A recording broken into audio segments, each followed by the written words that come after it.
Olá, no programa de hoje nós vamos falar sobre a arguição de descumprimento de preceito fundamental. A DPF serve para verificar a aplicação de atos normativos e não normativos, leis que já foram revogadas e leis anteriores à Constituição. Para falar melhor sobre esse assunto, nós vamos conversar agora com o Procurador Federal Paulo Gustavo Medeiros. Obrigada pela presença no programa, procurador. Então, eu gostaria que o senhor iniciasse a entrevista falando um pouco mais sobre essa instituição. Eu cumprimento a você, agradeço o convite, cumprimento os telespectadores. A arguição de cumprimento de preceito fundamental é um instituto previsto na Constituição da República, especificamente no parágrafo 1º do artigo 102, que estabelece a competência do Supremo Tribunal Federal para julgar esse instituto quando houver descumprimento de preceito decorrente da Constituição da República. Obviamente, nem todo o dispositivo da Constituição da República pode ser considerado um preceito fundamental, mas aqueles que são considerados mais importantes, tais como direitos fundamentais, princípios fundamentais, cláusulas pétreas e princípios sensíveis. Também com relação à DPF, tem que se verificar que esse instituto ele serve justamente para as hipóteses em que não há possibilidade da ação direta de inconstitucionalidade, da ação declaratória de constitucionalidade, da ação direta de inconstitucionalidade por omissão, ou seja, é um instituto subsidiário, somente vai caber quando não houver outro meio eficaz de sanar essa lesão a um preceito fundamental, conforme bem decidiu o Supremo Tribunal Federal na ADPF de número 33 da relatoria do ministro Gilmar Mendes. E quem tem legitimidade para propor uma DPF? Os legitimados para a arguição de descumprimento de preceito fundamental são exatamente os mesmos legitimados para a ação direta de inconstitucionalidade e a ação declaratória de constitucionalidade. Podemos dividir os legitimados em 4 grupos. Um, que é um grupo estatal e que representa toda a coletividade, então, portanto, não precisa demonstrar a denominada pertinência temática e que também tem já a capacidade postulatória. São eles: Presidente da República, Procurador-Geral da República, Mesa da Câmara dos Deputados e Mesa do Senado Federal.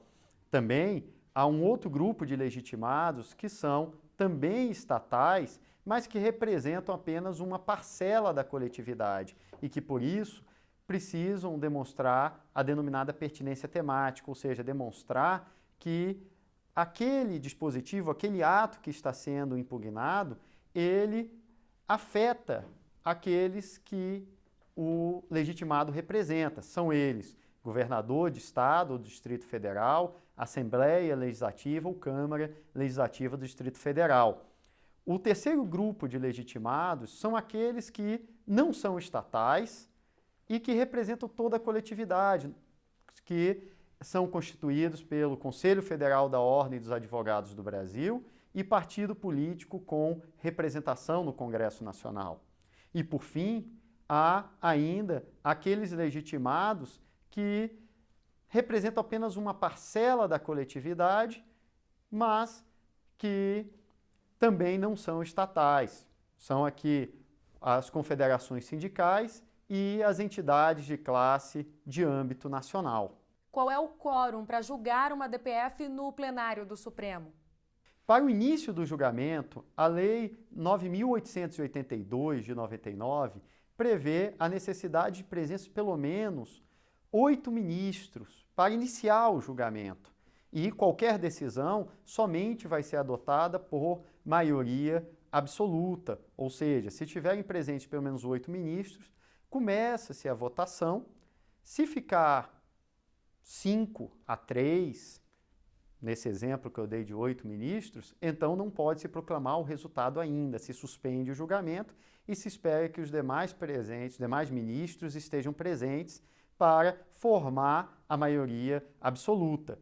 Entretanto, se houver a necessidade de modulação de efeitos, ou seja, que essa declaração de inconstitucionalidade, essa verificação valha da decisão para frente ou outro momento que o Supremo queira colocar, aqui a necessidade na votação de se alcançar pelo menos 2/3 dos ministros do Supremo, ou seja, pelo menos 8 ministros votando a favor dessa modulação. Cabe recurso contra a decisão? Bem, com relação ao recurso da decisão, temos que verificar que tipo de decisão. Se a decisão for do plenário do Supremo Tribunal Federal, somente vai ser possível o denominado embargo de declaração, que serve para suprir uma omissão, uma obscuridade, uma contradição no julgamento. De outro lado, se a decisão for monocrática, for do relator ou do presidente do tribunal, cabe o agravo interno ou regimental para que o colegiado, para que o plenário venha a decidir acerca da matéria. A decisão é para todos e é vinculante em relação aos demais órgãos do poder público? Sim, a decisão ela goza de eficácia erga omnes e efeito vinculante, ou seja, todos os demais órgãos, à exceção do próprio Supremo Tribunal Federal, estão obrigados a seguir o que foi decidido em uma arguição de descumprimento de preceito fundamental. Caso uma decisão judicial ou até um ato administrativo venha a não observar essa decisão em ADPF, será possível a utilização do instrumento da reclamação perante o Supremo Tribunal Federal. Cabe liminar em ADPF? Sim, há possibilidade de liminar em ADPF e essa liminar também, como regra, vai ser julgada pelo plenário do Supremo Tribunal Federal.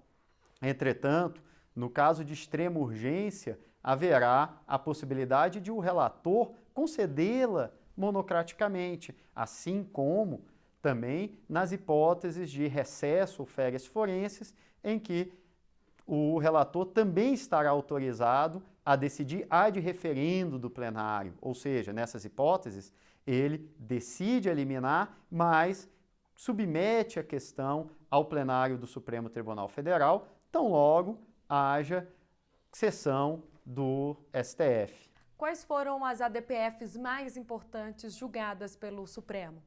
O Supremo julgou diversas ADPFs extremamente relevantes. Pode-se citar a ADPF de número 54, que tratou da possibilidade de aborto de feto anencéfalo. Pode-se citar a ADPF número 186, que tratou das ações afirmativas do sistema de cotas nas universidades, em especial na Universidade de Brasília. Pode-se citar também a ADPF de número 130, que tratou da lei de imprensa, da não recepção pela nossa Constituição da lei de imprensa. Também uma outra ADPF foi relevante, que foi julgada juntamente com a ação direta de inconstitucionalidade 4.277, que foi a ADPF de número 132, que cuidou da união homoafetiva. As ADPFs são extremamente relevantes, justamente porque tratam de direitos basilares, daquilo que é principal na nossa Constituição.